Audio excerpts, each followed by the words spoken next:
నాన్సీకి mummy చేపట్టుకొని పైకి లేకపోతుందండి. అప్పుడు నాన్సీకి పక్కకు వచ్చింది ఎముక. అప్పుడు నాన్సీ నన్ను ప్రార్థన చేయమన్నది. అప్పుడు నేను ప్రార్థన చేశాను. అప్పుడు వేసి నాన్సీకి తగ్గించాడు. మన సాయంత్రం ప్రిస్కిల్లా చిన్న పాపని ఎత్తుకోవడానికి చేపట్టుకున్నప్పుడు ఎముక బయటకు వచ్చేసింది. ఇది నాకు తెలిసి 3వసారి ఇలా రావడం. 2 సార్లు అలాగే జరిగినప్పుడు, ఒకసారి మిల్కీ దగ్గర, ఒకసారి మా చెల్లెలు విజయ దగ్గర జరిగింది.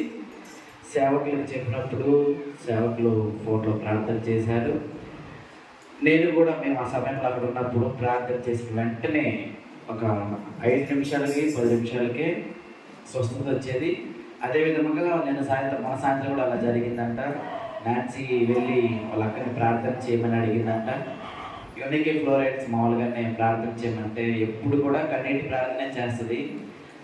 ఈ అమ్మాయి తన చెల్లెల విషయంలో కన్నీటితో ప్రార్థన చేసినప్పుడు వెంటనే 2 నిమిషాలు కూడా లేదు, వెంటనే దేవుడు స్వస్థత ఇచ్చాడు.